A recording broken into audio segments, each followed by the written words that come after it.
কোথায় সোমেনদা? সোমেনদা আমাদের দুর্গা ঠাকুরের রূপ যেটা। চলো চলো চলো চলো চলো চলো Justice! Justice! Justice! Justice for Archikor! Justice for Archikor! Justice for Archikor! Justice! Justice! Justice! Justice! Justice! Justice! Justice! Justice! Justice! Justice! Justice! Justice for Archikor! Justice for Archikor! Justice for Archikor! Justice for Archikor! Justice for Archikor! Justice! Justice!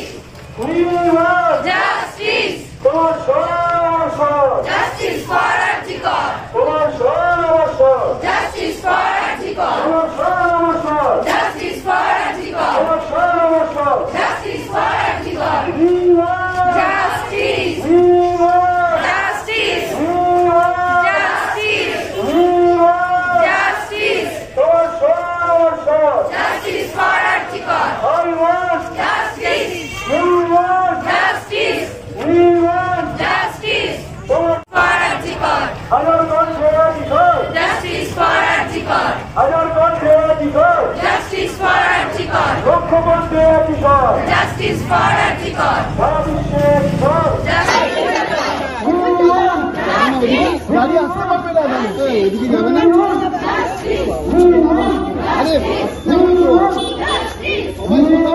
Hello সবাইকে, welcome back to my channel simply Sangeeta. আর আমি হচ্ছে সঙ্গীতা। শুরু করছি নতুন দিনের নতুন আরও একটি ব্লগ।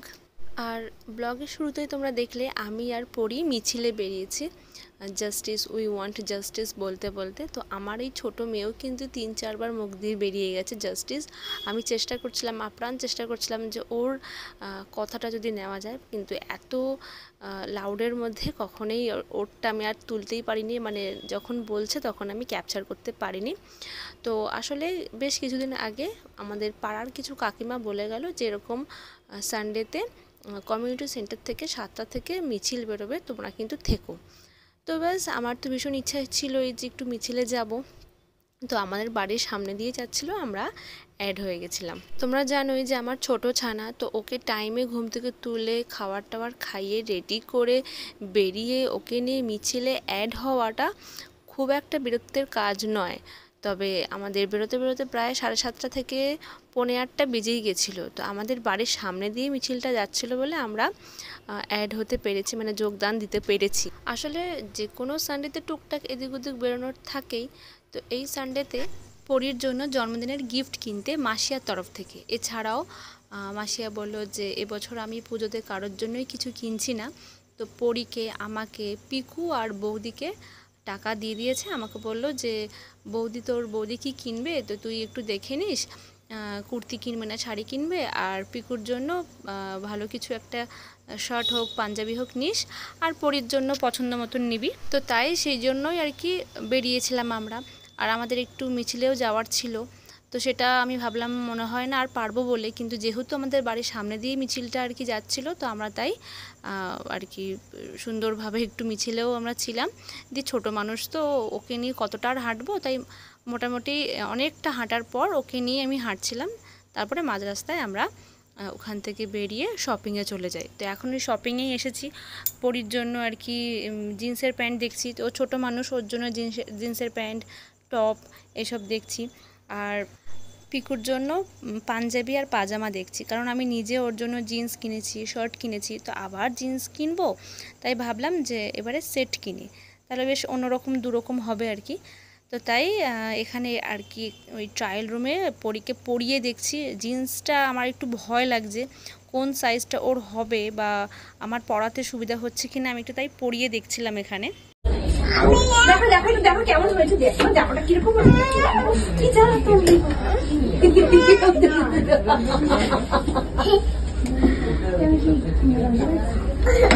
এটা ঢিলা হবে, এটা ছেড়ে দাও, খুলে বেরিয়ে যাচ্ছে দেখো। আরে এটা টাইট হবে না তো কোমরে, ঠিকই আছে। না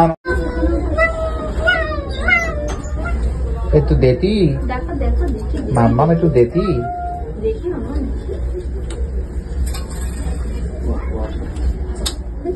এরপর শপিং মলে আমাদের কেনাকাটা কমপ্লিট হয়ে যাওয়ার পরে আমরা আরও কিছু কেনাকাটা করি। সেটা হচ্ছে শুধুমাত্র জামা কাপড় কিনতেই আজকে যাইনি, তোমাদের একটা কথা বলাই হয়নি। তো সেই জন্য আর কি বিশেষ কিছু জিনিস কেনাকাটা ছিল, যেমন ধরো হচ্ছে বেলুন বা আরও কিছু রান্নার কিছু জিনিসপত্র, সেই সব কিছু কেনাকাটা করে আমরা এখন বাড়ি চলে এসেছি। আমি তখন আর ক্যাপচার করতে পারিনি, কারণ খুব তাড়াহুড়োতে ছিলাম আর ছোট বাচ্চাকে নিয়ে এদিক থেকে ওদিক যাচ্ছিলাম, যার জন্য আর বিশেষ ভিডিও করতে পারিনি। আমরা এখন বাড়ি এসে গেছি, দিয়ে এই যে পরীকে জামা টামা ছাড়িয়ে দিয়ে ও এখন টিভি দেখছে। আমি এবারে আর কি একটু কাজে লাগবো, সেটা হচ্ছে কালকে রান্নার জন্য। কালকে আমি নিজের হাতে রান্না করব, তো কালকে রান্নার জন্য একটু গুছিয়ে গাছিয়ে রাখছি। বাবা আমাকে একটু নারকেলটা কুড়িয়ে দিচ্ছে।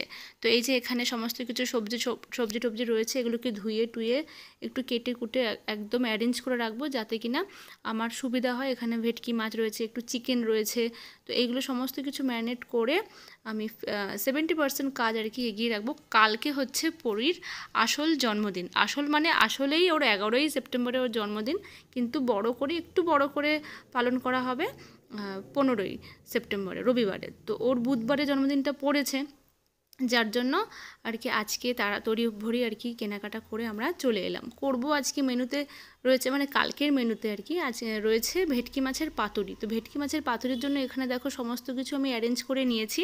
ভেটকি মাছের পাতুরি মেনলি সরষে বাটা আর হচ্ছে পোস্ত বাটা দিয়েই করা হয়, তো কিন্তু আমি একটু রান্নায় টুইস্ট এনেছি, একটু অন্যরকম করব বলে। তো এই যে পাতা ফাতা সব কেনাকাটা হয়ে গেছে। তো এখানে আমি কি কি নিয়েছি একবার দেখো। নিয়েছি নারকেল কোড়ানো, নিয়েছি এখানে পোস্ত, সর্ষে, চিনেবাদাম, কাজু বাদাম আর হচ্ছে কিশমিশ। আর এগুলো সব কিছু আমি এখন বাটবো, সবই আস্তে আস্তে তোমাদেরকে দেখাবো। তবে আজকে রান্না টান্না কিচ্ছু করব না, আমি এগুলোকে বেটে তারপরে হচ্ছে আমি কলা পাতার মধ্যে পাতুরিটা মুড়ে টুড়ে রেখে দেবো। যদিও আমাদের বাড়িতে রান্নার লোক রয়েছে, কিন্তু ওদেরকে আমি বিশেষ কিছু রান্না করতে দিই না। আর বিশেষ করে রয়েছে আমার মেয়ের জন্মদিন, যখন স্পেশাল ডে, তখন তো নিজের হাতে করবই, এটাই আমার ইচ্ছাই ছিল। তো যদিও এই সমস্ত আইটেম ওকে দেওয়া হবে না, ও তো খুবই ছোট, ওর নাম করেই আর কি সব কিছু রান্না হবে সবার জন্য। তো আমি ঠিক করেছি যে ভেটকি মাছের পাতুরি, একটু চিকেন করব, চিকেন কষা আর হচ্ছে চাটনি আর পায়েসটাই আমি করব।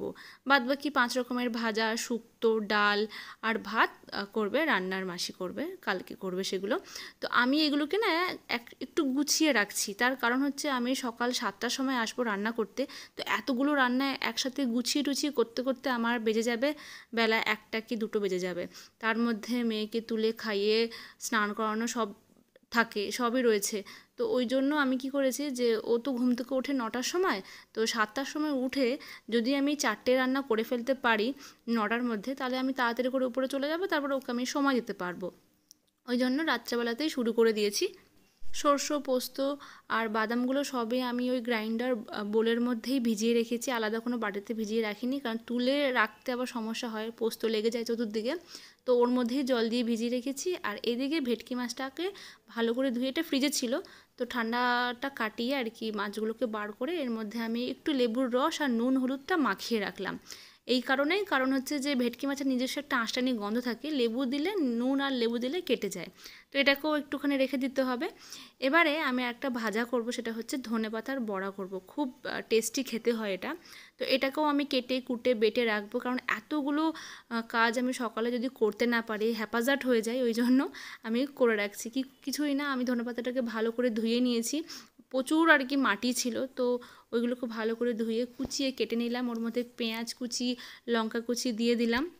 এর মধ্যে আমি একটু চালের গুঁড়ো দিলাম, একদমই অল্প কিন্তু খুব না, একটু দিলাম বেসন, আর হচ্ছে একটু হচ্ছে হলুদ গুঁড়ো, আর লঙ্কার গুঁড়োটা হচ্ছে কাশ্মীরি রেড চিলি পাউডার দিয়ে, আর দেবো এর মধ্যে একটু পোস্তটা একটু মুখে পড়বে, বেশ পোস্তের বড়ার মতন লাগবে ধনেপাতার মধ্যে। এটা একটু নতুনত্ব করার চেষ্টা করছি।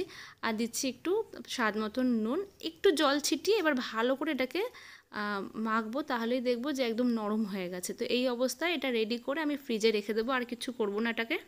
এর মধ্যে আমি ওই সর্ষে পোস্তটা ভিজিয়ে রেখেছিলাম, 10 মিনিট মতন হয়ে গেছে। এবারে আমি এর মধ্যে দিয়ে দেবো নারকেলটাও বাটা হয়ে যাবে, সব ভালো করে বেটে নেব। এর মধ্যে দেবো টক দই।